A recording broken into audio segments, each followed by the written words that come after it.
કેમ છો મિત્રો? ગુડ મોર્નિંગ, જય શ્રી કૃષ્ણ, હર હર Mahadev. Welcome to my YouTube channel ને મારી ચેનલની અંદર તમારું હાર્દિક સ્વાગત છે. તો મિત્રો, અત્યારનું મારું જે શૂટિંગનું લોકેશન છે એ આવડું આ છે. તમે જુઓ અહીંયા કેટલી બધી પ્રકારની બાઇકો પડી છે અને સામેની પાછળ મારું શૂટિંગ ચાલી રહ્યું છે. તો હું તમને બતાડી નહીં શકું શું શૂટિંગ ચાલી રહ્યું છે. અને ભાઈ આપણે મોર્નિંગમાં અહીંયા ચા પીધી હતી અને અત્યારના વાગ્યા છે બપોરના 12 વાગે બ્લોગ શૂટ કરવાનું મને યાદ તો હતું જ, પણ એમાં એવું હતું કન્ટિન્યુ શૂટ ચાલુ હતું એટલે હું તમને લોકોને બતાવી નહોતો શકતો કે મારું કન્ટિન્યુ શૂટ ચાલુ છે એમ. અહીંયા જો મારો કેમેરાનો સેટઅપ રેડી છે એટલે ભાઈ એવું છે. એટલે આપણે કન્ટિન્યુ શૂટ ચાલુ છે એટલે મેં કાંઈ શૂટ કરવાનો ટાઈમ નહોતો મળ્યો, પણ અત્યારનું લોકેશન આવડું આ છે એટલે આપણે સાંજે પણ હું તમને બતાવીશ ક્યાં ક્યાં જશું. અત્યારે આવડું આ લોકેશન છે મને એટલી ખબર છે. અને આગળની ગલીમાં અમે લોકો શૂટ કરીએ એવા જેને પણ શૂટ કરવું હોય એ જઈ શકે, નો ડાઉટ. આવડું આ ઉધનાની અંદર જ આવેલું છે, ખબર નહીં કયો રસ્તો કહેવાય. લોકેશન સારું છે, ઓલ્ડ લોકેશન છે, પ્રી વેડિંગ માટેનું કામની વસ્તુનું લોકેશન છે. તો ચાલો ફટાફટ અમે આવડું આ શૂટિંગ કરીને પતાવીએ, જેથી કરીને અમે આગળ જઈએ. આ એનું પાર્કિંગ છે, એની અંદર તમે જુઓ ભાઈ આ એક BMW ની બાઇક છે. આ જ પાર્કિંગ હતું. આ તો બહુ જૂનું મોડલ લાગે છે. કેટલું જૂનું છે? આ 1951 નું મોડલ છે. 1951 નું એક નંબર બાઇક છે ભાઈ. આની નંબર પ્લેટ જો MD કે ક્યાંનું, મતલબ એનું નથી લાગતું, ક્યાંનું છે? તમિલનાડુ નું છે. તમિલનાડુ. ભાઈ આપણને જે લાગ્યું ને વાનું ભાઈ સેક્સી, એ આવડું આ લાગ્યું. શું કેવું તમને તો? સેક્સી મોડલ આ લાગ્યું ને કે આવડું આ મોડલ છે ભાઈ. અહીંયા બધી જૂની ગાડી પડે જો. આવું ક્યારેક ક્યારેક ભાઈ એમની શૂટિંગ ની અંદર જોવા મળી જાય. અમારે રોજ જોવું ન હોય, પણ ભાઈ આ ભાઈને થેન્ક યુ કે ભાઈ આપણને આવું દેખાડ્યું કે આ ભાઈને અને એમના પપ્પાને જૂની ગાડીઓનો બહુ બધો શોખ છે. એવું નહીં કે નહીં ભાઈ, એનું 3 પાર્કિંગ છે. એક આ તમે જોઈ લો, આ બધી ઓલ્ડ, મતલબ અત્યારની 1998 ની પહેલાની ગાડી છે, અત્યારની નહીં ભાઈ. બહુ જૂની ગાડી કેટલા ટાઈમ સુધીની છે? બધા કરતા જૂની ગાડી મારી પાસે આ છે. 1954 નું કંપની ઓરિજિનલ પેઇન્ટ. આખા ગુજરાતમાં આ કન્ડિશન નું બાઇક કોઈની પાસે નથી. શું વાત કરે? હજુ સુધી કંપનીનો બેચ પણ લાગેલો છે, તમે જોઈ જ શકો છો. કંપનીના બેચ, કંપનીનો original colour red and white. આ કલર કોઈ પાસે નથી. કોઈ કલર તો મળી જાય, પણ છે ને આટલી મેન્ટેન બાઇક આ બધી ચાલુ કન્ડિશન છે, બધી જ રનિંગ કન્ડિશનમાં છે ભાઈ. અમેઝિંગ ભાઈ. આમ જો આ જો આ એનફિલ્ડ જ છે ને? એનફિલ્ડ છે 200 સીસી. 200 સીસી મતલબ આનો ઊંધો જ ગેર આવે ને કે આ બાજુ ગેર આવે? આ 175 સીસી, આ 200 સીસી. આ છે 72 નું, પેલું 75. હા, જેની ગાડી હશે ને જો એનું નામ લખાયું નિમેશ ગાંધી. નિમેશ ગાંધી ભાઈ. કોઈ હોય આવું લવર ભાઈ, થેન્ક યુ ભાઈ આ ગાડી અમને જો દેખાડવા માટે ભાઈ. અને એમની પાસે ભાઈ ઘણા સ્પેર પાર્ટ બી તમારી પાસે જૂની ગાડી હોય એમની પાસે સ્પેર પાર્ટ પણ મળી જશે ભાઈ. આવડું ઉધનાની અંદર આવેલું છે. જો મનુભાઈ દાણચોરો લખે ને, દાણા ચણા, એની બાજુમાં ભાઈ તમને આ બ્લર કરી દઈશ, પણ હું તમે સર્ચ કરી લેજો મનુભાઈ દાણા ચણા. કેમ કે ત્યાં અમારી મોડલ ચેન્જ કરતી હતી અને પ્લસ કે અમે કઈ એજન્સીનું શૂટિંગ કરીએ છીએ એમના છોકરા ઊભા હતા એટલે થોડુંક દેખાયું. છતાં હું તમને જો ત્રાસુ થઈને બતાવી દઉં. મનુભાઈ દાણા ચણા આ વસ્તુ છે. તો તમે ગોપીપુરા તમે જોઈ લો. કઈ નહીં, યાદ છું, બોલો ને નંબર.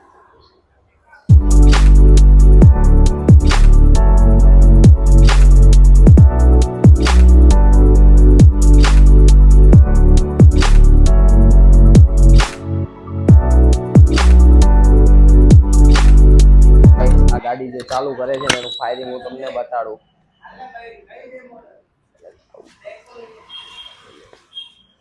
જો આનું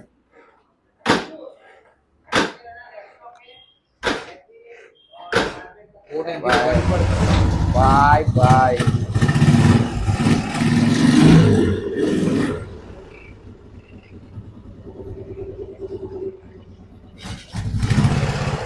ભાઈ ચાલુ કન્ડિશન ની અંદર છે આ વસ્તુ. Diesel petrol. આનું એન્જિન કેટલા સીસી નું છે? 250. તો ભાઈ એવરેજ સારી આપતી હશે. આ બધી ગાડીઓમાં એવરેજ નહીં જોવાય. જોવાય તો નહીં. આ બાજુથી લોક લો ને જરીક તમે. બેસું ભાઈ? એક નંબર ફિલિંગ આવ્યો, પણ ઓલ્ડ જનરેશન ની આમ મૂવી વાળી.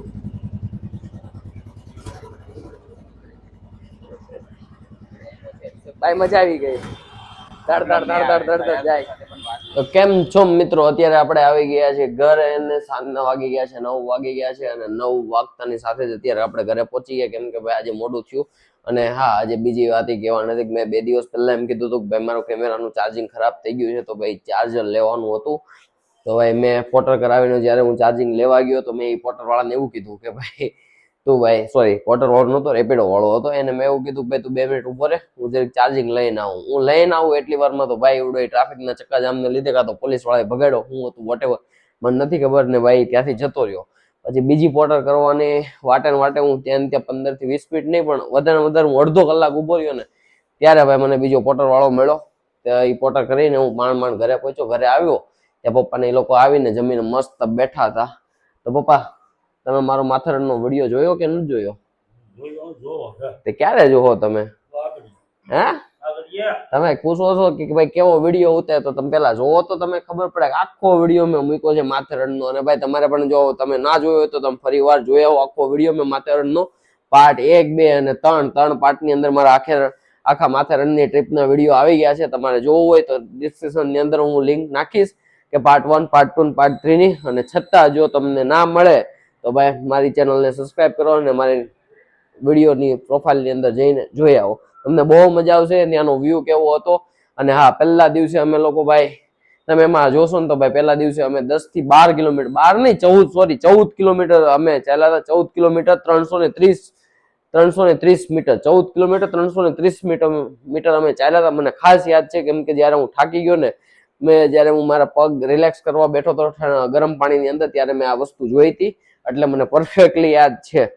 એટલે એટલું ચાલ્યા હતા. અને બીજે દિવસે ભાઈ એટલા થાકી ગયા હતા ને તો છેલ્લે હું કે અમે કંટાળીને એને વોશ કરાવી લીધા હતા, ઘોડા કરાવી લીધા હતા કે ભાઈ આપણે ઘોડાની અંદર ઉપર બેસીને આપણે જવાનું છે.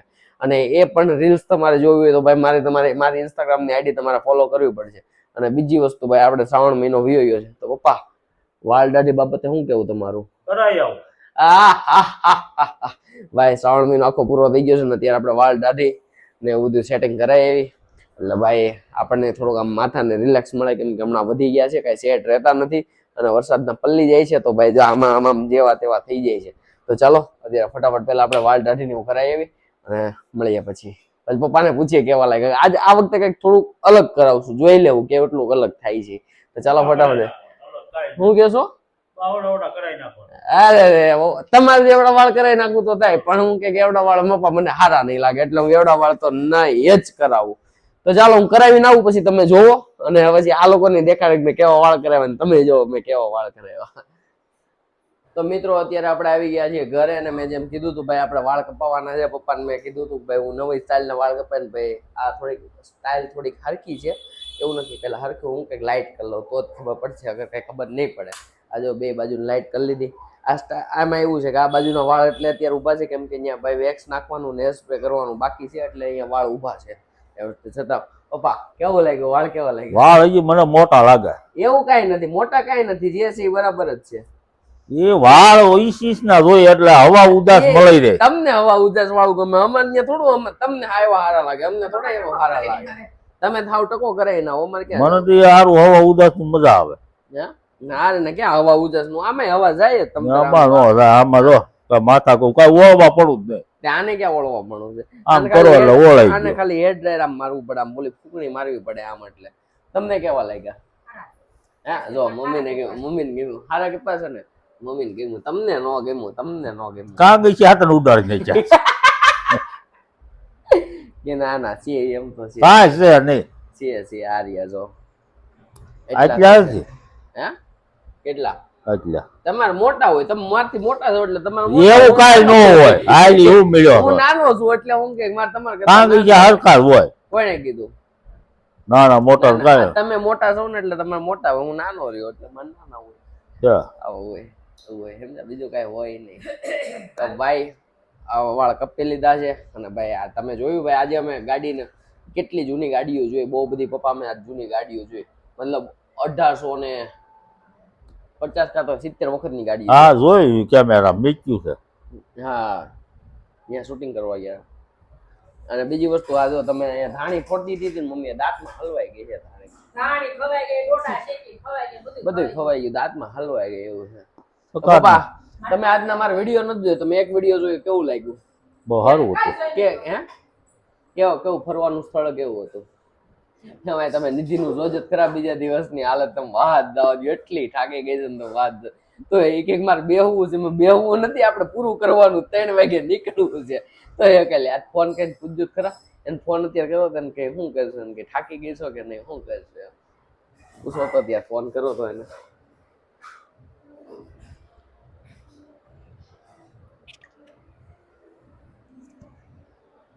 લાઉડ સ્પીકર માં રાખો. કેમ આમ નો છો ફોન? ચાલુ તો છે, આમ કરો તો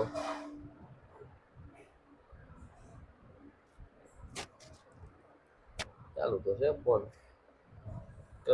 ફોન કરો તો હમણાં એમ કે થાકી કાં તો હુઈ જ ગઈ છે. હું એટલો તો શ્યોર છું કે કેટલા વાગ્યા આ અત્યારે કેમ ઉપર ચડી ગયો? 11 વાગ્યા છે એટલે હુઈ જ ગઈ છે.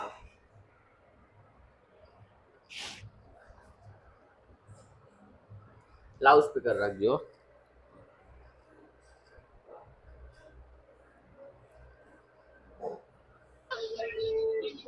કેમ થાકી ગઈ છો? અરે પછી ફોન કરું અહીંયા બતાવે છે હા તે સારું. ઈ કે બહાર છે, ક્યાં છે? ના ગણપતિ ઉત્સવમાં હશે. અચ્છા, તો કઈ વાંધો નહીં, આપણે હું કે કાલે વાત કરીએ. નિધિને હું કે આજનો થાક કેવો લાગ્યો હતો ની બાબતે આપણે કાલે વાત કરીએ. અને આજના માટે બસ એટલું. મળીએ આવતી કાલે, કેમ કે કાલે પણ શૂટિંગમાં જવાનું છે ને બહુ બધા લોકેશન લેવાના. મારા ખ્યાલથી આજે જે લોકેશન લીધા ને એ જ લોકેશન હું લઈશ, પણ થોડુંક કંઈક અલગ કરીશ. આજે જે શૂટિંગ કર્યું ને એમાં થોડુંક કંઈક હું અલગ કરીશ. તો ચાલો મળીએ આવતીકાલે. આજના માટે Tata, bye bye, C you, good night, જય શ્રી કૃષ્ણ અને હર હર મહાદેવ.